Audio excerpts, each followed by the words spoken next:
Namaste, my name is Janapati Das. Thank you so much for tuning in. Please accept my respects. We are going to continue with our stories in the Krishna book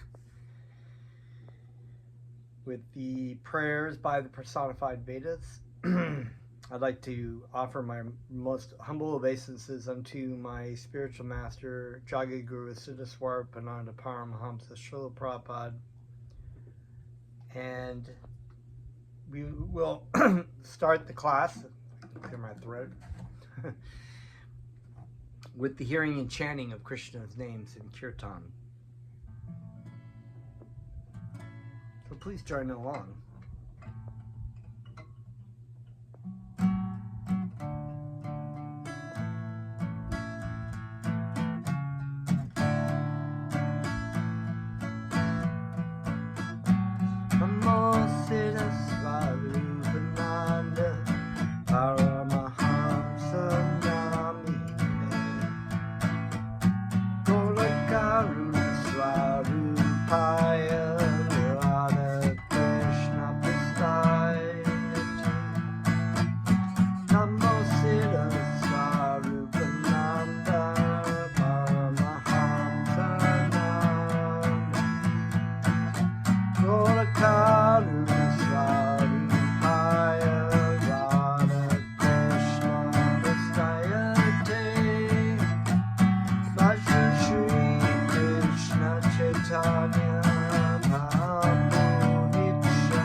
Haribol, Om Namo Bhagavate Vasudevaya.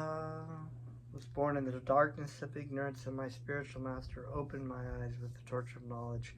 I offer my respectful obeisances unto him. So, Continuing on with our stories, prayers by the personified Vedas. The personified Vedas continued to offer their obeisances. Dear Lord, they prayed, after many, many births, those who have actually become wise take to the worship of your lotus feet in complete knowledge.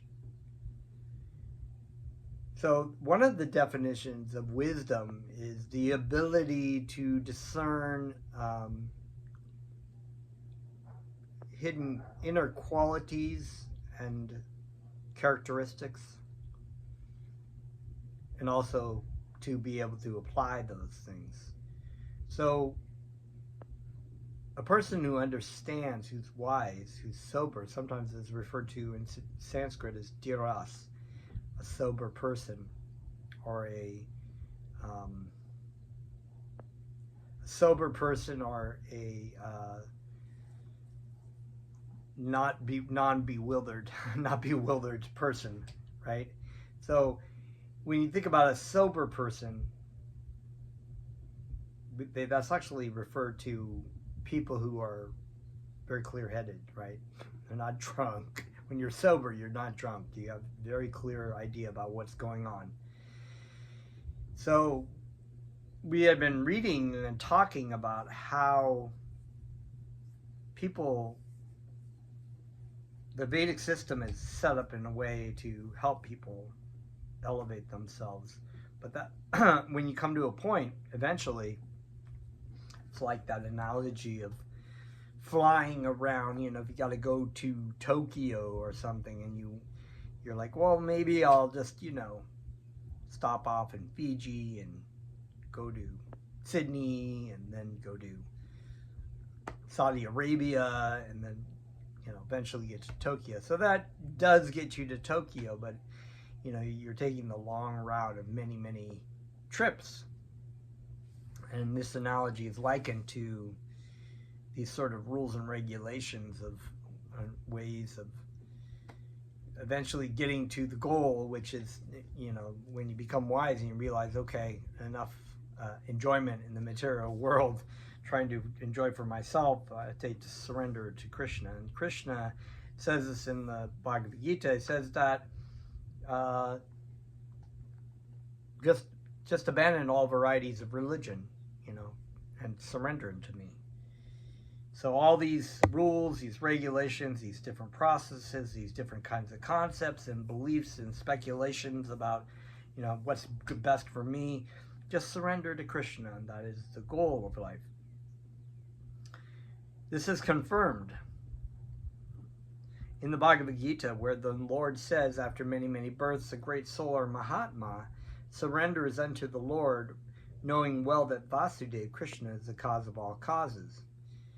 The Vedas continued, as already explained, since the mind, intelligence, and senses have been given to us by God, and when these instruments are actually purified, there is no alternative but to engage them all in devotional service to the Lord. A living entity's entrapment in different species of life is due to the misapplication of his mind, intelligence, and senses in material activities. Various kinds of bodies are awarded as a result of living entities' actions, and they are created by the material nature according to the living entity's desire. Because the living entity desires and deserves a particular kind of body, it is given to him by the material nature under the order of the Supreme Lord. So this is something that we were discussing.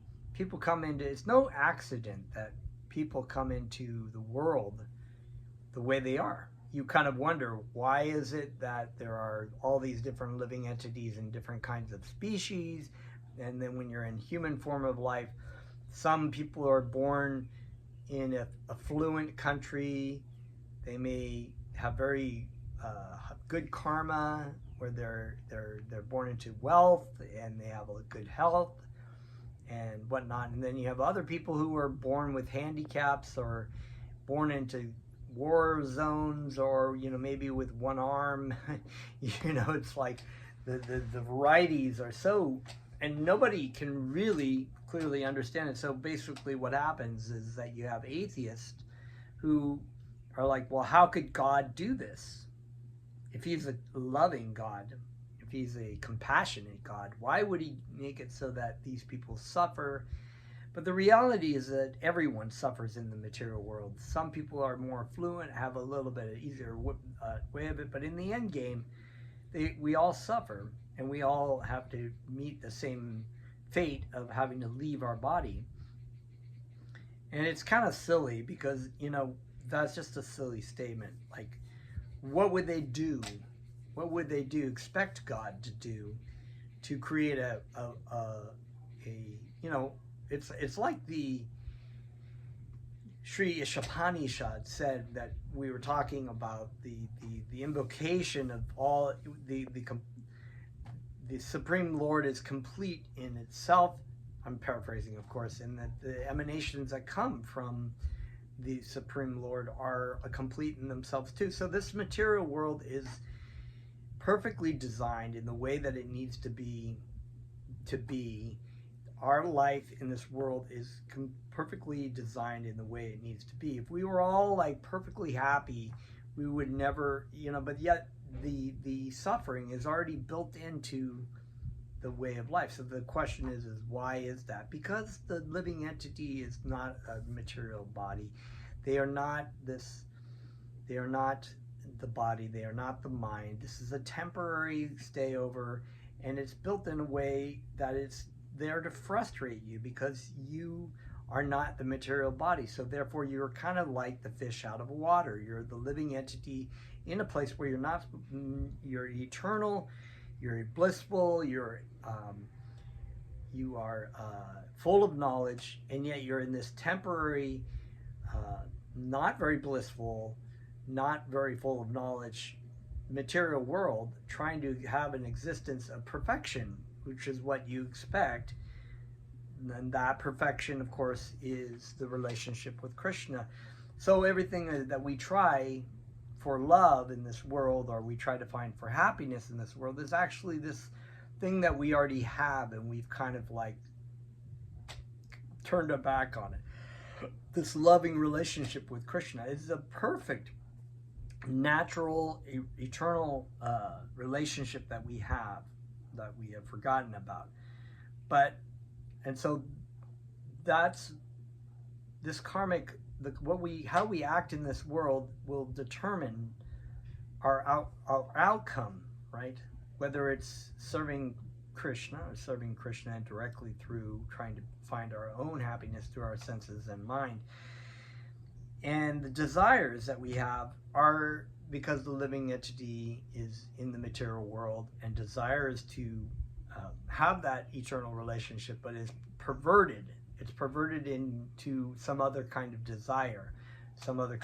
Maybe we cultivated a relationship that was more homosexual in the previous life, or maybe we really, really wanted to be the opposite sex, and so we come in when we leave the body, we come into the new body. If we come into a body, human body, we have that desire.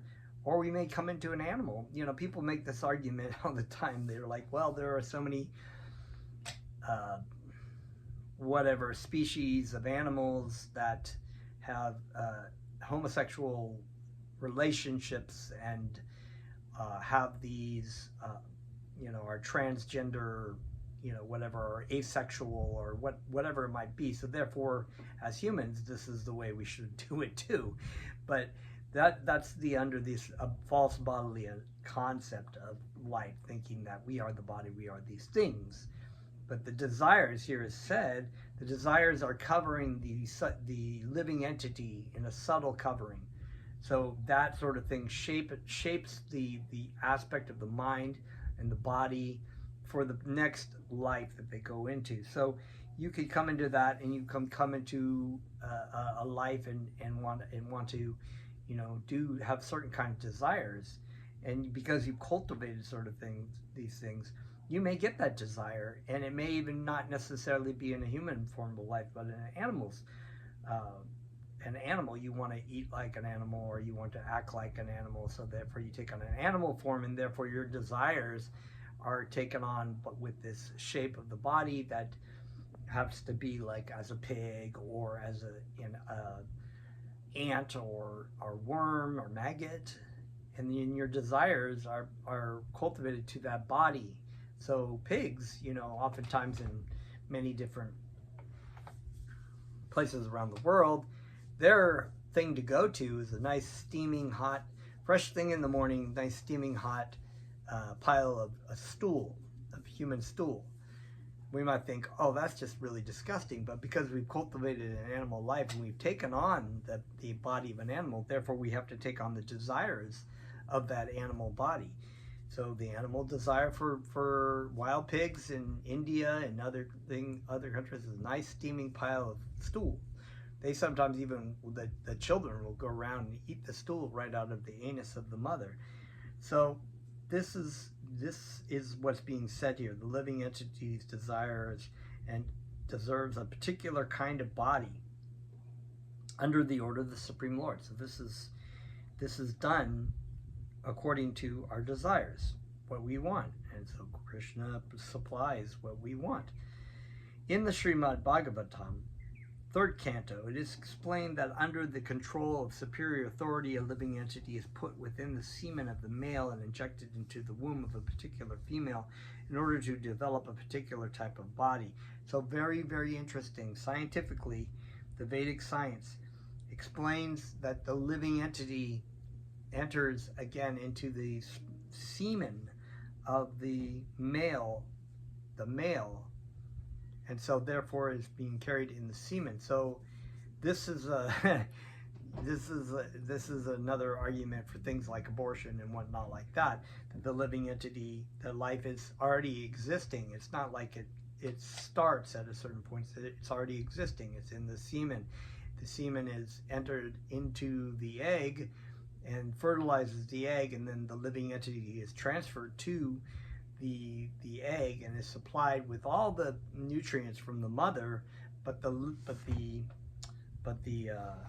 growth is happening because the living entity is present within this sort of facility of this egg, and develops into a fetus or a child, and according, this is what is explained. So there's actually 3rd canto, there's a lot of description about like what it's like for the living entity in the womb. Very descriptive. It explains the kinds of like bugs and things like that will bite the living entity in the fetus form, and just the uncomfortable and unpleasant experience of being in a womb, and being eventually pushed out and squeezed through the birth canal till it comes out into the baby, forgetting everything from the previous life, and then completely helpless in this little baby body that has no control over anything, or can't even do anything except wah,